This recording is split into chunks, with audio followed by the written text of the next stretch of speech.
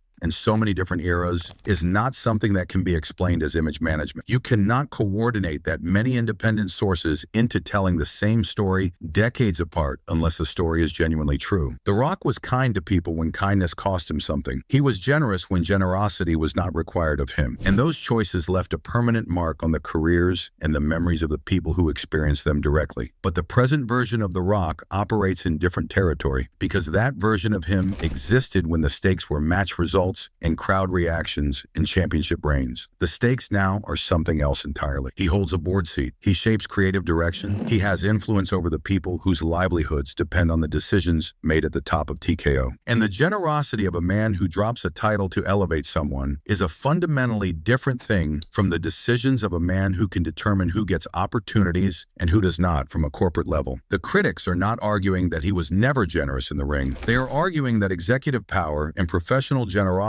are two entirely separate things, and that one does not automatically excuse the other. Let us go back to the very beginning now, because the pressures The Rock faced were present long before the fans were rejecting Rocky Maivia in 1997. Bret Hart has been the most detailed and consistent voice on what those early pressures actually looked like from inside the locker room. He claims that Shawn Michaels and Triple H, the central figures of the Click faction, viewed a rising Dwayne Johnson as a direct threat to their grip on the top of the company and moved deliberately to limit his progress. Hart described their approach as ruthless. He described a specific episode from 1997 where the Click lobbied Vince McMahon to book Johnson, dropping the Intercontinental Championship to Hart himself. Hart claims he refused that direction outright. He told Vince that Johnson was a talented performer who needed the title more than he did at that particular moment. He used his own political standing to protect someone else's when it would have been considerably easier to simply accept the outcome being offered to him. Hart also alleged that Michaels made demeaning personal comments about Johnson's grandmother and told him on one occasion to leave the business entirely following a minor backstage incident. If accurate, that tells you something important about the environment a third-generation rookie was trying to survive in. It reframes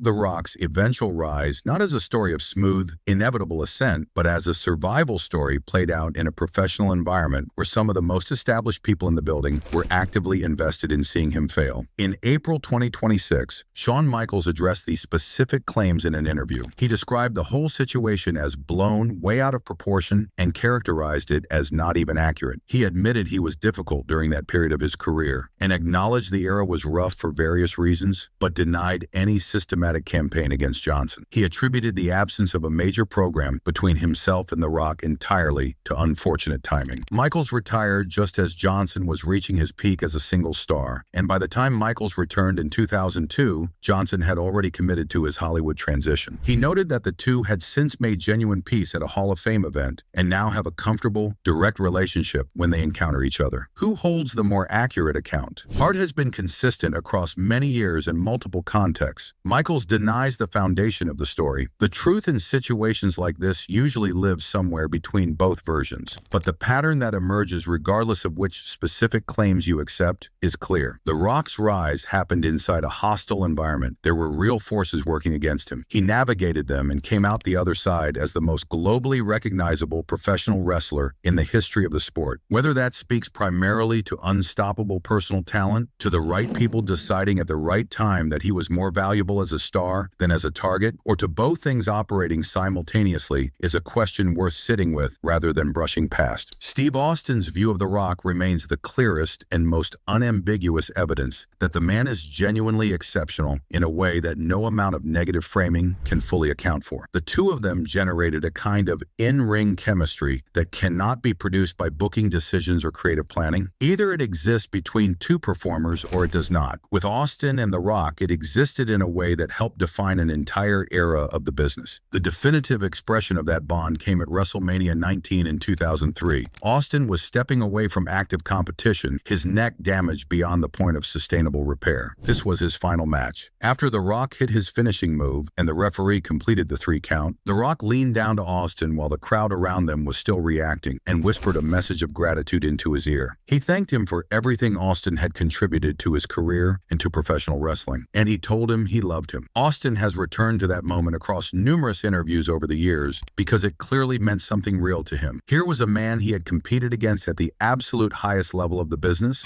a genuine professional equal and rival in every sense, taking a moment in the most public setting in wrestling to quietly acknowledge what their partnership had meant to him as a person. No microphone, no camera stage for the exchange, just two men in a ring, one of them saying what he needed to say before the moment disappeared. Austin has consistently called The Rock one of the greatest he ever worked with and described their chemistry as entirely organic and impossible to recreate by design. Now let us look at the whole picture at once. These are not minor details to be acknowledged and moved past quickly. They are the kinds of choices that define how a person actually uses power when the stakes are real and when the people around them have limited ability to push back. But here's the honest conclusion that the evidence points toward when you take it all together. The Rock was genuinely that good. As a performer, there has never been anyone who operated quite the way he did in a WWE ring. The electricity was real and undeniable. The promos that entire generations of fans can still recite word for word were real. The matches that gave the Attitude Era its cultural weight and its place in history were real. And the generosity that Austin, Foley, Angle, and dozens of other wrestlers have described across decades of interviews was also real. That is not spin or selective memory management. It is documented from too many independent sources to dismiss. What complicates the legacy is the power. The transition from performer to executive introduced a version of The Rock the locker room had no existing framework for navigating, and that version has produced real friction, real confrontations, and genuine frustration from the people who have given their bodies and years to the company while he was building an entertainment empire that most wrestlers can only look at from a distance. So how good was The Rock? Good enough to define an entire generation of professional wrestling. Good enough to permanently change what everyone who came after him believed they could become. Good enough that even the people who have have spoken the harshest words about him have, in their more honest moments, acknowledged that the business they love is larger and more credible because of the path he carved through it. But the question echoing loudest in 2024 and 2025 is not about the past. It is about right now. And right now, the most electrifying man in sports entertainment is also among the most powerful men in it. And as Rollins, Punk, and Cody have each made unmistakably clear in their own very different ways, power changes everything about how you see a man. Absolutely everything. Drop your take in the comments section below. Was The Rock the greatest performer of all time, or did the executive era permanently change how you see his whole legacy? Let us know exactly what you truly think about it. Like the video, subscribe to the channel, and we will see you in the next one.